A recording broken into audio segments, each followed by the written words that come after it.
Well, greetings, Cleveland family. My name is Dr. Warren Morgan. I currently serve as the Chief Academic Officer for Indianapolis Public Schools, and I am just so excited about this opportunity. I've been in Cleveland before. I actually work for the district, and this is just an amazing opportunity to return home and to be able to connect and work with so many great people that have invested in me, and we've invested in each other. And so I'm just really excited about this opportunity and extremely grateful.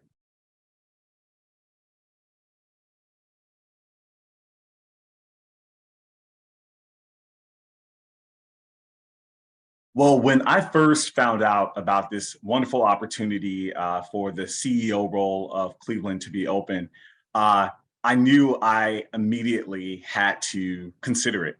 Uh, if you know anything about me, family is very important. I'm always spending time with my family. We love to spend a lot of time together. And my time when I was in Cleveland was like a family. That's why I greeted you all as family.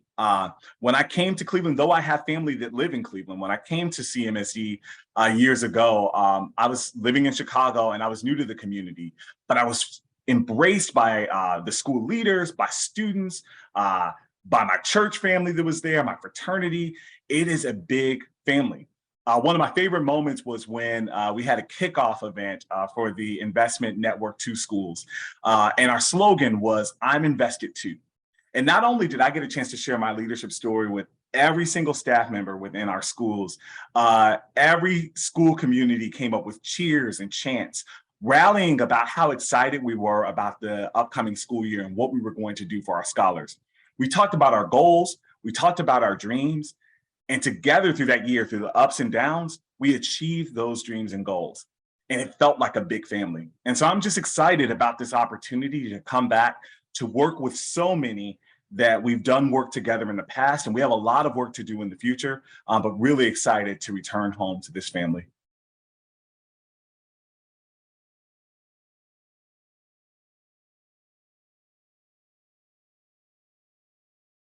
Yeah, so I'm a firm believer that trust is earned, not given. And though I have a high bar when it comes to our kids, anyone who's worked with me knows that I'm all about making sure we have excellent and equitable schools. I push back and I fight for our kids, and we do this work together. Anyone who's worked with me, they know that. But they also know that I'm highly relational. With my current team, we start every check in with, how are you doing? And that has ranged from stories of laughter to sometimes tears. And that's okay because the work we're doing is people work. It's hard work, but it's people work.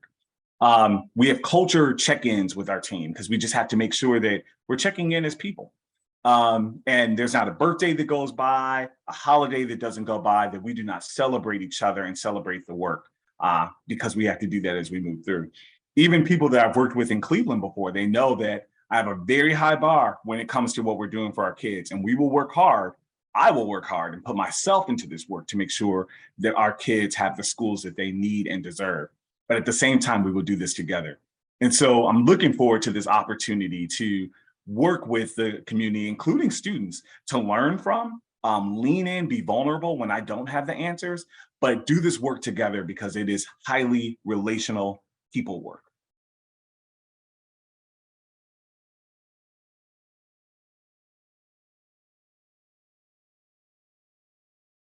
Thank you for that question, Kyron, and or Kieran. I hope I'm pronouncing it correctly. I am thrilled to hear from you. Whenever I get a chance to hear from our students, it does something for me. And I will admit to you that this was probably the hardest question that I received, but I appreciate it. A few things I want to tell you about myself. So growing up, I grew up in schools that many of them looked like the demographics of Cleveland schools and had challenges. Many of my classmates and myself, we faced challenges, but it was the programs within the schools and the people and the connections that we had to the schools that changed my life. And many of my classmates' lives, it changed it. And you're heading into the senior year, a year where uh, it'll be many different celebrations. And what I can guarantee, there's going to be a lot of different changes, and many of those things is yet to be seen. But what I can guarantee from you is you will have a leader that listens. I want to hear from you. I want to hear about how early college can be different and the different programs that you want to see that we can work on together.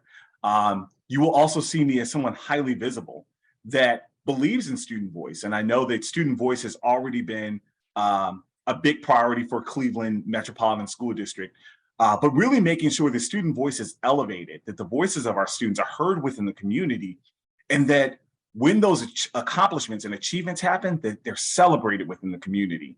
And together through this, not only making sure that the class of 23-24, next year's class, is able to be celebrated for the work that you're doing in high school and beyond, but that we can build a pipeline of many high quality programs that are not just starting in high school, but starting in the elementary space, in the middle school space, to really make sure that when students leave Cleveland, they're prepared to take on the world, whether that's college, career, or what have you. And so I'm just looking forward to hearing from you. I hope to hear from you directly so that we can partner together. And I want to learn what can be different, and let's make it happen.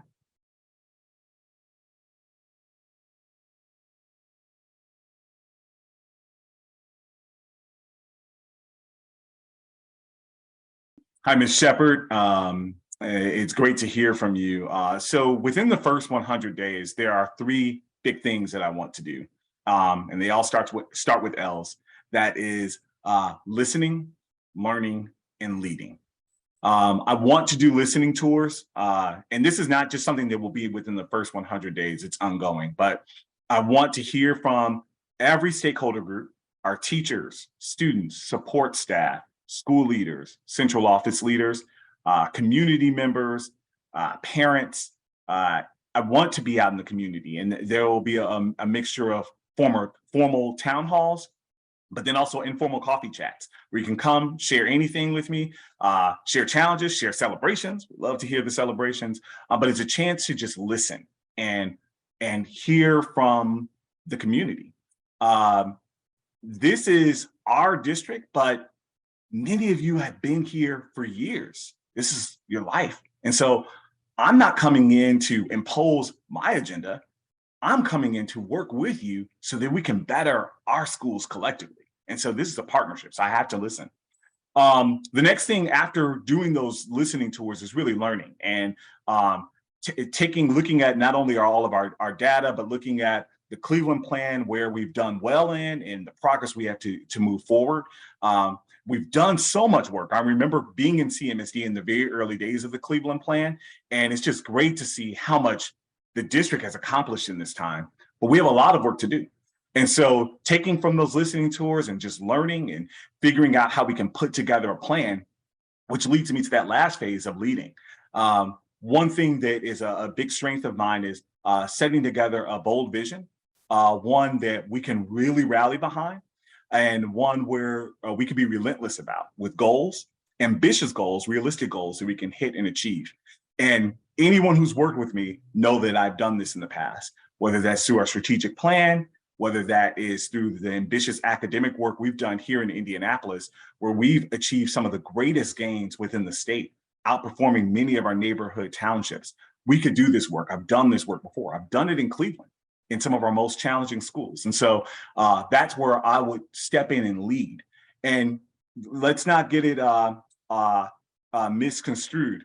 Me leading does not mean it is my agenda. It is our collective agenda based on the listening and learning I've done.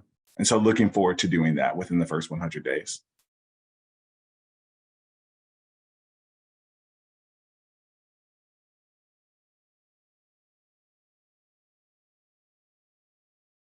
Thank you for that, Ms. Brown. And it's so great to have a well-rounded stakeholder. I mean, you're a graduate, parent, community member. Thank you for your service.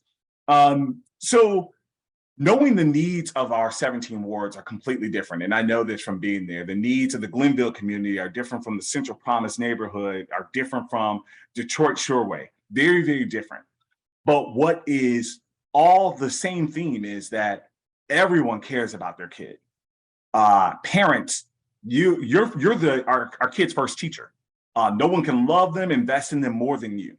And so what we want to do is really center in on what can be best for our kids. How can our kids win? How can our district win through our kids?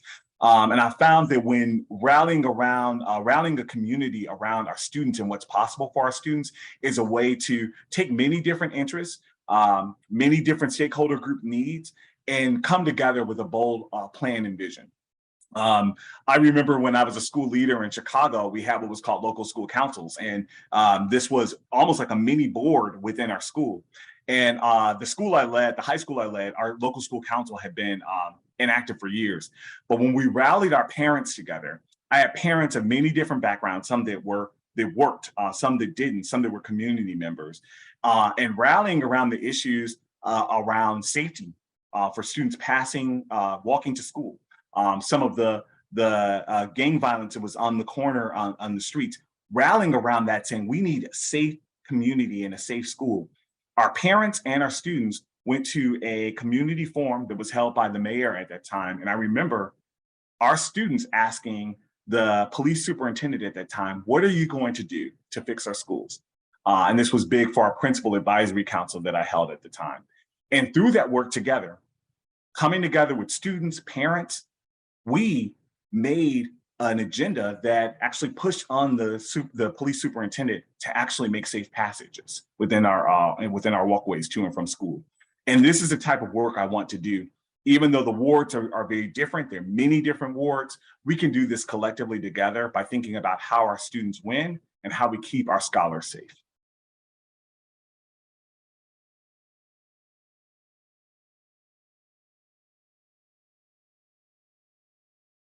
Tyler, thank you for this question, and it's a very important one. One of which I believe there's a proactive and a reactive stance. I'll talk quickly about the reactive stance because I have more of locus of it's a more in our locus of control for the proactive stance.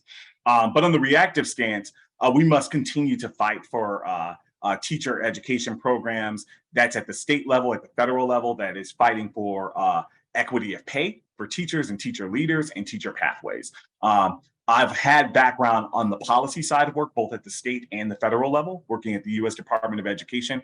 And this is a work that if I were your CEO, I would fight in those reactive stances of what we can be doing nationally, locally, to ensure that we are creating pathways for more teachers within the field. But let's talk about what we can do in-house as a district. There are three plans I would want to invest in.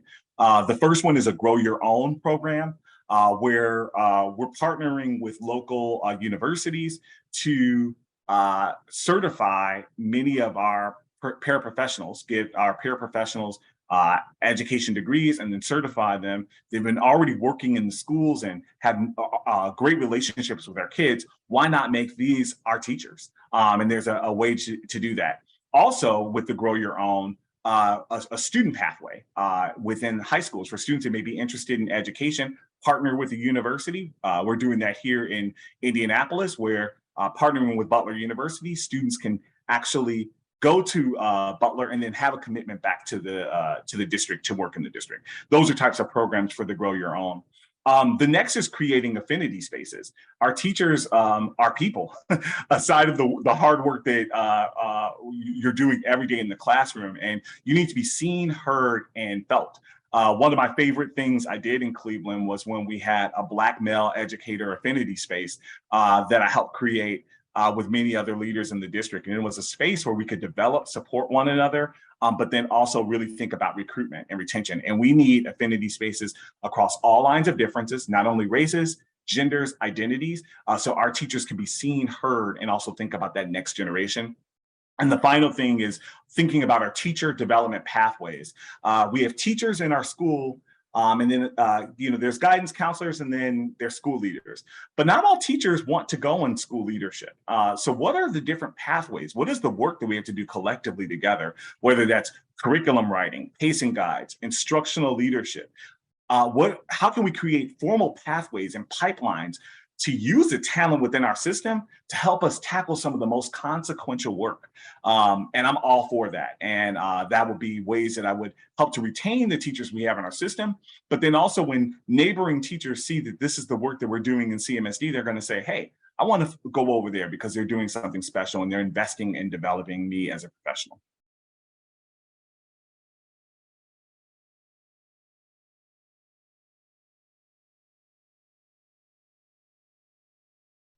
One thing I've learned over time is that leadership is challenging.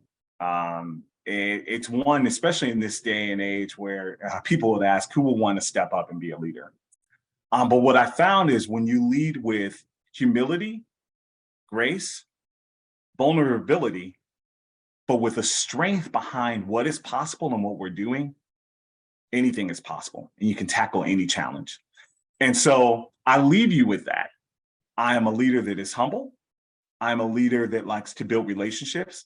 I lead with grace, but I am relentless about the work we have to do for our kids. Once again, I said I will fight for the work we have to do for our kids. And so when it comes to that, leading with the grace, but then pushing with the strength of what is possible, I am looking forward to this opportunity and will be beyond thrilled to commit my service and my life into the role of being the CEO of Cleveland Metropolitan School District.